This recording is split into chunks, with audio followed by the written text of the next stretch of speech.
Imagine for a second, right now, that you're just going about your day, completely unaware that you have um, this high-tech, built-in sensory system. Right.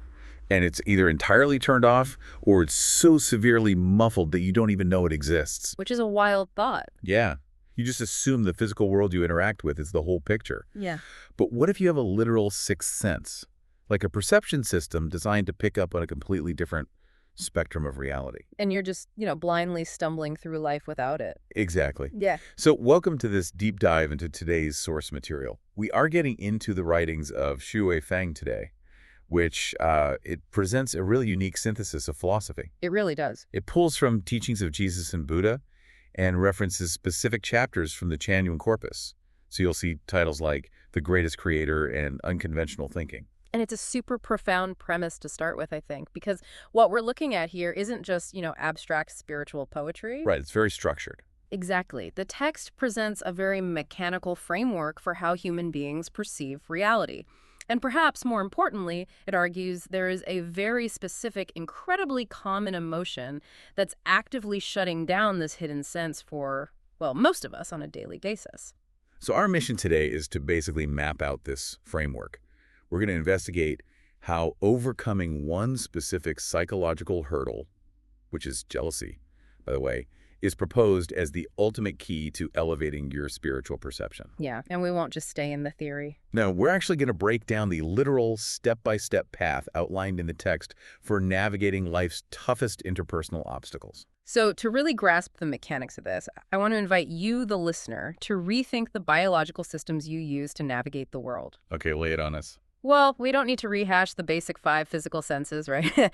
We all know that if your physical vision fails, your consciousness can't accurately reflect the colorful material world in front of you. But the text argues that human beings are equipped with a 6th system, which is spiritual perception. And it functions with the exact same binary logic as the physical ones. Right, so if our physical eyes can be hoodwinked by a blindfold, causing us to lose the material world, the text is essentially stating that our spiritual perception can also be blindfolded. Exactly. And the consequence of that specific loss is immense. Yeah, the text claims we lose the ability to distinguish between right and wrong, or like truth and falsehood. We become completely blind to the non-material world, and as the source puts it, we can no longer perceive the greatest creator. That's the core mechanism. If your spiritual perception is offline, you are living in a deeply truncated version of reality. The way I was kind of conceptualizing this is like having a high-tech thermal camera built right into your prefrontal cortex. Oh, I like that. Right. The hardware is fully installed, the wiring is integrated, but you simply don't know the keystroke to turn it on. You're just missing the manual. Yeah. So you're looking at a pitch-black room thinking it's entirely empty, but you're completely blind to a whole spectrum of heat and energy signatures that are literally right in front of your face. And if we push that analogy further, a really critical detail from the text is that this thermal camera isn't some rare gift. It's not just for the mystics. Right. The author explicitly states that everyone is equipped with this program. Every single person has spiritual eyes. But okay, if we all have the exact same hardware, why is the output so wildly different for everybody? Like, why are some people seemingly perceiving this broader spectrum of truth while the rest of us are just bumping into walls in the dark? Well, the source attributes this entirely to the concept of sensitivity. Sensitivity, okay. Yeah, the text lays out this spectrum of humanity. It ranges from what it calls the ignorant person, moving up to the laity, then the mortal, the sage, and finally the celestial being. That's quite the ladder. It is. But the fundamental difference between an ignorant person and a celestial being isn't a matter of accumulated academic knowledge or raw intelligence. Wait, really? It's not about being smarter? Nope. It is purely about the sensitivity of their spiritual perception. Retardation in this perception pushes a person toward ignorance. A highly tuned sensitivity pushes them toward the celestial. So if the goal is moving toward a higher order of life, which the text calls self-cultivation and self-refinery, then the central question really becomes, what is causing this retardation? Exactly. Like, if the hardware is flawless, what's corrupting our software? The author provides a really great central metaphor to explain this corruption, and it's actually drawn from an older philosophical tradition. Okay, let's hear it. The text says that spiritual perception itself is like a mirror. You don't need to upgrade the mirror, you don't need to buy a newer model. You just need to, quote, be diligent in wiping the dust off it. Wiping the dust off. Wait, let's unpack that. Because if a physical mirror gets obscured by, like, dirt or fingerprints, what's the spiritual equivalent? What's clouding up this built-in perception system? Is it just, like, our own biases? To define the dust, the text pulls directly from the Buddhist concept of the six senses not being clean. And in this context, the senses include the mind, right? Exactly. When the text says they are not clean, it means we allow our mind to fixate on the wrong inputs. Gotcha. We look at things we shouldn't, we listen to things we shouldn't, and we contemplate things we shouldn't. The dust is essentially a failure to maintain a correct, objective way of interacting with reality. And the source points to a very specific origin for this dust, which involves this fascinating cultural translation that I want to bring up. Oh, the 5 toxins. Yes. The author mentions the 5 toxins. And in Chinese idioms, when people hear addiction to 5 toxins, the cultural default is to think of physical vices. Right. People immediately project the concept outward onto societal crimes. Yeah, the text notes that the common interpretation involves physical actions, like eating, drinking, whoring, gambling, and smoking.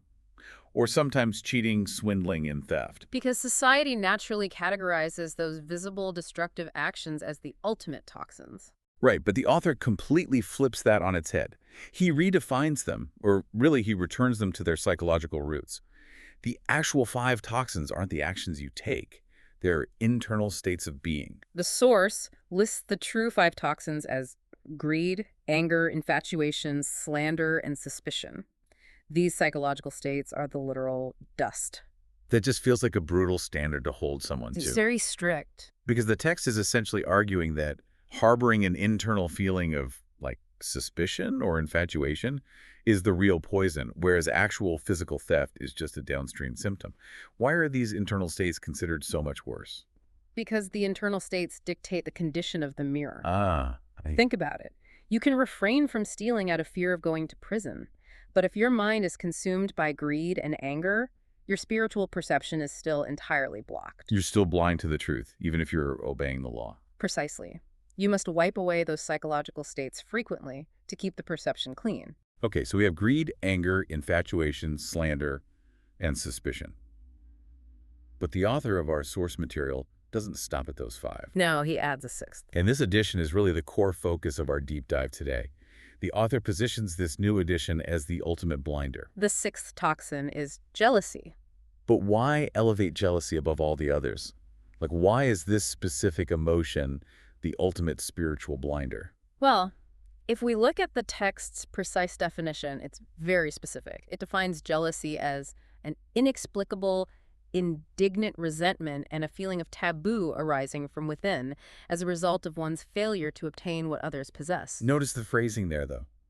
Inexplicable, indignant resentment. Yeah, that's key. The text is not talking about a fleeting moment of envy, like seeing someone's new house and wishing you could afford one. No, it's describing a deep internal twisting of the ego.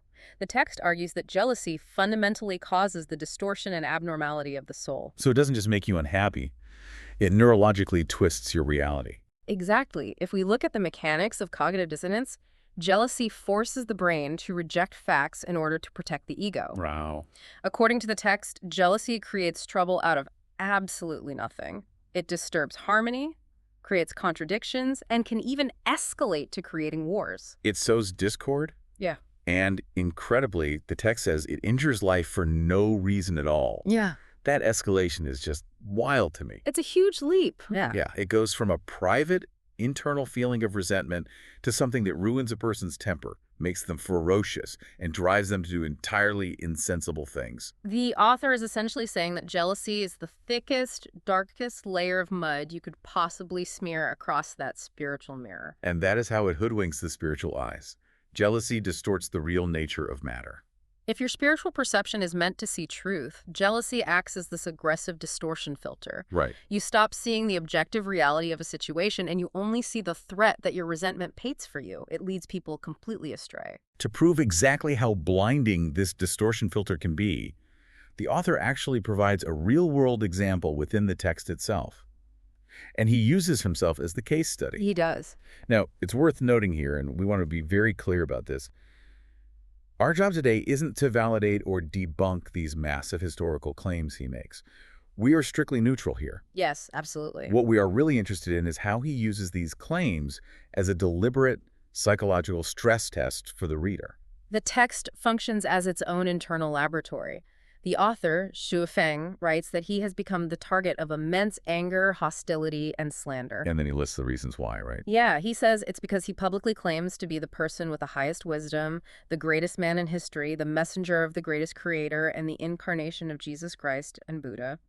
He also adds that many women have been attracted to him. Okay, so if you're listening to this right now and thinking, well, if I read a book where a guy claimed to be the greatest man in history and the incarnation of Jesus, I would probably dismiss him or get frustrated because the claims are logically absurd, not because I'm jealous. The text actually anticipates you thinking exactly that. Right. But the author's logic completely dismisses that rationalization. The text asserts that the deepest root for the intense anger and hostility leveled against him is not rational disagreement. It is purely jealousy. Hold on, I have to play the voice of the skeptical listener here. Go for it. If someone walks up to me and claims to be the incarnation of Buddha, my dismissal isn't necessarily jealousy. It's just rational skepticism. So how does the text differentiate between someone having rational doubt and someone suffering from this jealousy toxin? That is a crucial distinction. The text doesn't say skepticism is the toxin. It specifically points to inexplicable, overwhelming indignation. Ah, indignation. Right. Rational doubt is cool, calm, and objective. Indignation is emotional, heated, and aggressive. So it's about the emotional charge. Exactly. The text argues that if someone's claims, even massive, unbelievable ones, cause your blood to boil and make you want to physically or verbally attack the person, that reaction is rooted in ego, not logic. The text calls this listening with heart of evil. Evil listening. Wow. So instead of evaluating the philosophy objectively, the ego feels threatened by the grandiosity of the speaker, and it just attacks. Because the reader listens with a heart of evil driven by the defensive toxin of jealousy, they fail to see the whole forest because they are fixated on a few trees. Their spiritual perception is totally clouded by their own indignation. Yeah, and the text uses this tragic imagery for it. It says, "The bright universe is overcast with dense dark clouds. The peaceful world is thus turned into a gloomy mess." From a structural standpoint, it's actually a brilliant philosophical trap. It really is. Because if you, the reader, feel a spike of hot anger at his claims, the text instantly mirrors that back to you and says, look at the dust forming on your mirror right now. You are experiencing the toxin in real time. It's a live demonstration. If your reaction to someone else's grand claims is intense anger, you are missing the truth of the universe because your thermal camera just short-circuited.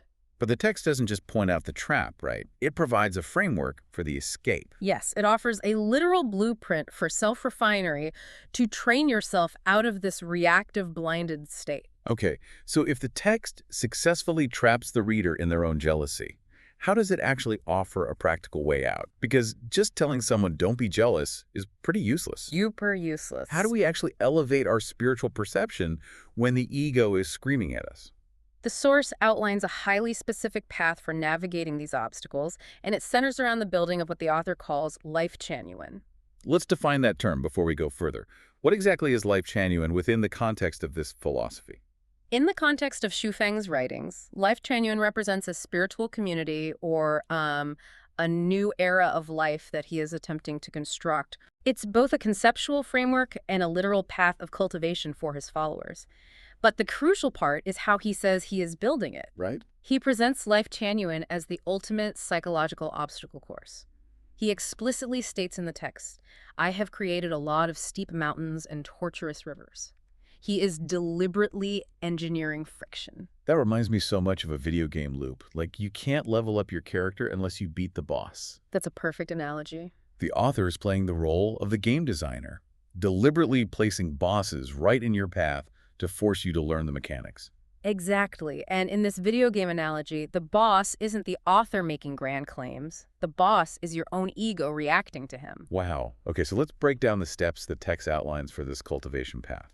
Step 1 is confrontation. Yes. You must face the engineered obstacles.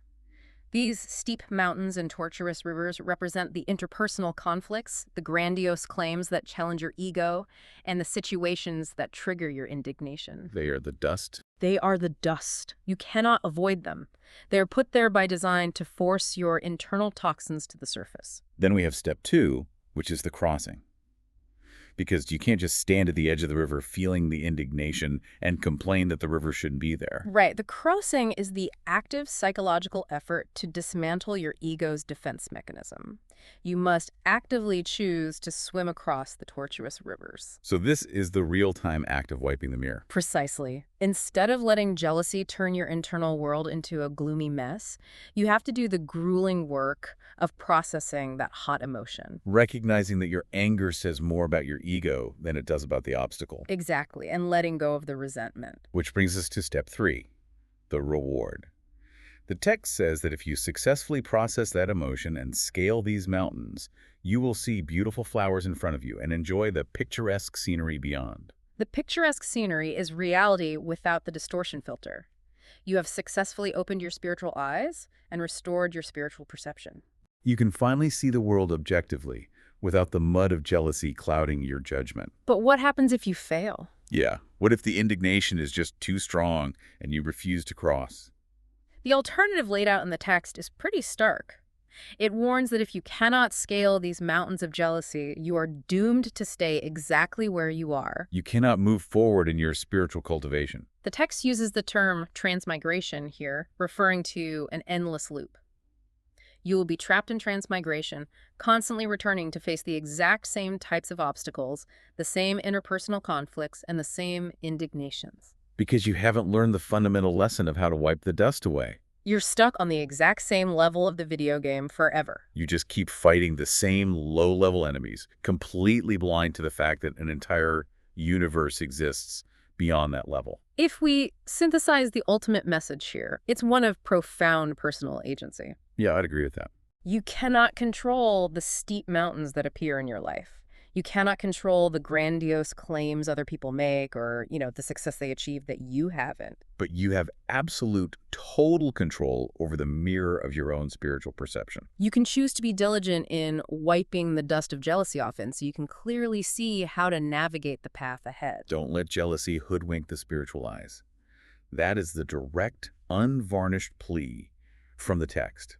And it's a fascinating framework we've explored today. It really is. We started with the concept of a hidden sixth sense, a built-in hardware that everyone possesses for perceiving a higher, non-material reality. We dug into how our own internal toxins, specifically the incredibly destructive, reality-twisting mechanism of jealousy, short-circuit that system by throwing up a massive distortion filter. And finally, we broke down the step-by-step path. Right. Recognizing that life's interpersonal frictions are deliberate obstacles, and choosing to actively process our indignation to polish the mirror of our soul and escape the endless loop of transmigration. It's a philosophy that demands rigorous self-honesty. It challenges us to look inward and interrogate our own ego whenever we feel the sudden urge to lash outward. It really does. Thank you for taking this deep dive with us. It's a dense philosophical framework, but unpacking the psychological mechanics behind it is just incredibly rewarding. As we wrap up, I want to leave you with one final thought to mull over. Think about the last time you felt a sudden, inexplicable flash of hot anger towards someone else's success, or maybe someone else's seemingly arrogant claims about themselves. Okay. What if that anger wasn't actually about them at all? What if it was just a speck of dust landing on your own spiritual mirror? And what breathtaking, entirely unseen parts of reality might you finally be able to perceive if you just took a deep breath, recognized your ego, and wiped it away?